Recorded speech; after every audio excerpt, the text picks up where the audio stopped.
Hello friends, RB path YouTube channel में आप लोग का स्वागत है।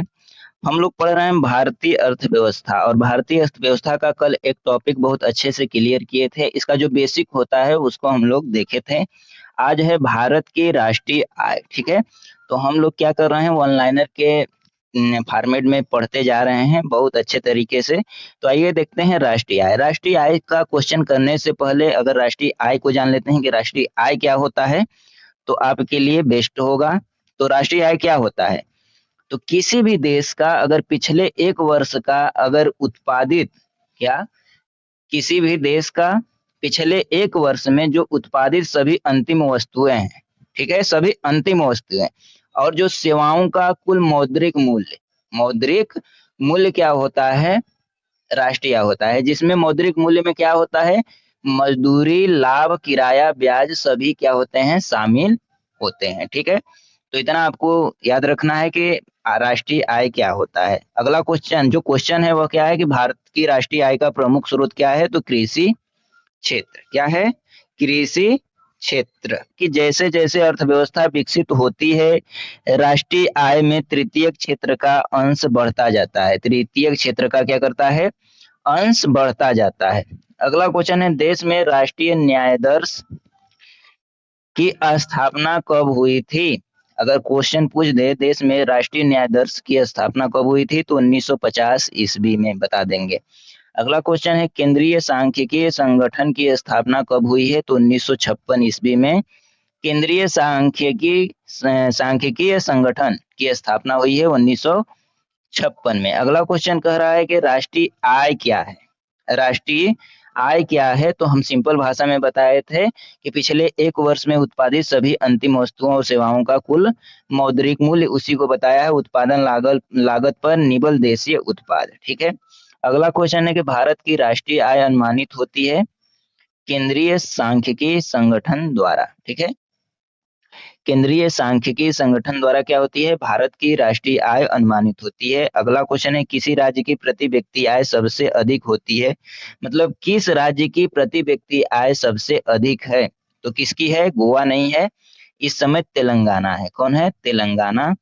तेलंगाना का प्रति व्यक्ति राष्ट्रीय आय सबसे अधिक है। और कह रहा है भारत में चालू मूल्यों पर प्रति व्यक्ति न्यूनतम आय वाला राज्य कौन है, बिहार है फर्स्ट। प्रति व्यक्ति जो न्यूनतम आय है वह बिहार है फर्स्ट में, और सेकंड में कौन है, उत्तर प्रदेश है। अगला क्वेश्चन कर रहा है, 1867-68 में भारत में प्रति व्यक्ति आय 20 रुपए थी। यह सर्वप्रथम अभी निश्चित किया गया, तो किसके द्वारा भी निश्चित किया गया, दादा भाई नौरोजी के द्वारा। तो दादा भाई नौरोजी ने क्या किया कि प्रति व्यक्ति आय जो 1867-68 में थी, कितना थी, 20 रुपए थी। ठीक है, आगे क्वेश्चन देखेंगे, ड्रेन का सिद्धांत क्या बोल रहा है। आगे बोल रहा है कि ड्रेन का सिद्धांत, द थ्योरी ऑफ ड्रेन किसने प्रतिपादित किया था, तो गोविंद रानाडे। किसने, गोविंद रानाडे। अगला क्वेश्चन है, हिंदू वृद्धि दर किससे संबंधित है, तो राष्ट्रीय आय से हिंदू वृद्धि दर क्या है, संबंधित है।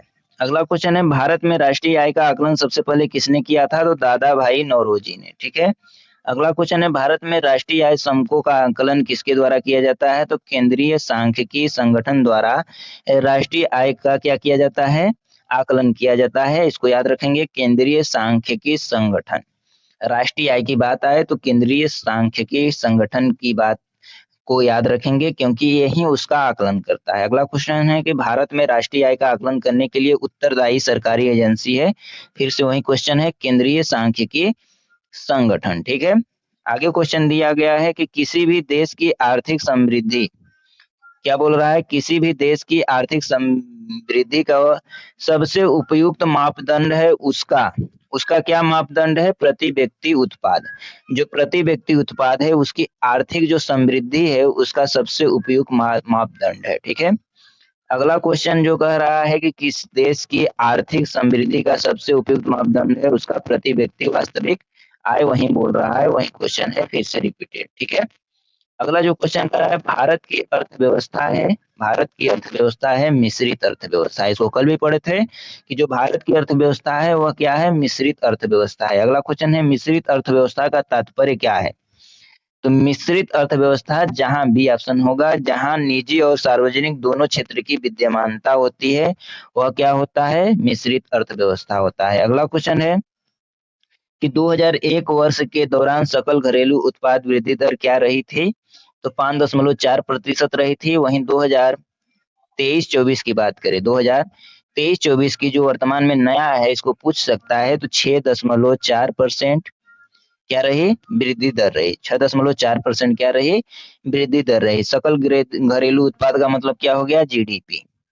तो जीडीपी जो ग्रोथ रेट है 2023-24 का वह कितना है, 6.4%। इसको याद रखेंगे, ठीक है। एक क्वेश्चन भी वही है, इसको नहीं याद रखना है। आगे क्वेश्चन जो है वह क्या है कि बीते हुए 90 के दशक में, ठीक है, बीते हुए जो 90 दशक बीत चुके हैं, 90 साल में सकल राष्ट्रीय उत्पाद की अधिकतम वृद्धि दर किस वर्ष थी, तो किस वर्ष थी, 1996-97 में, 1996-97 में। अगला क्वेश्चन जो है वह कह रहा है कि देश के लिए राष्ट्रीय आय का पहला अनुमान किसने तैयार किया था, तो दादा भाई नौरोजी ने।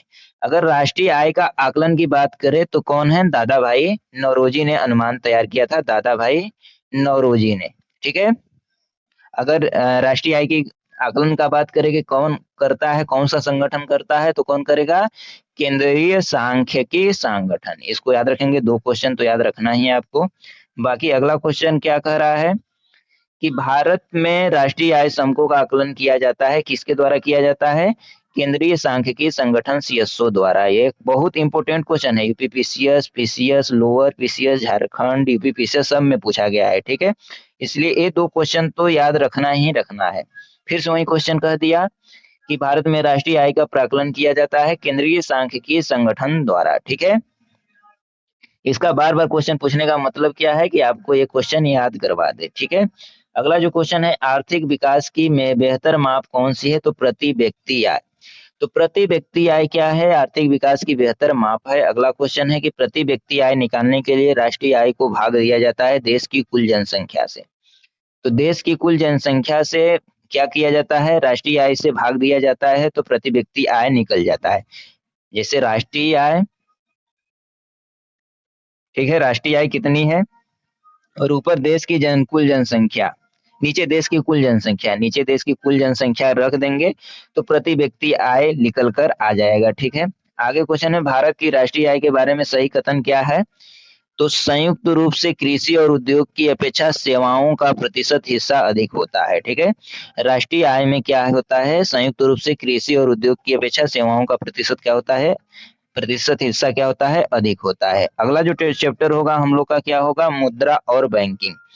मुद्रा और बैंकिंग, इसमें बहुत सारे क्वेश्चन दिया है और इससे भी क्वेश्चन पेपर में आते हैं, तो इसको करेंगे अगले दिन, ठीक है। बाकी अगर वीडियो आपको अच्छा लग रहा है तो चैनल को सब्सक्राइब कर दीजिए, बाकी वीडियो को लाइक कर दीजिए और कमेंट भी कर दीजिए, ठीक है।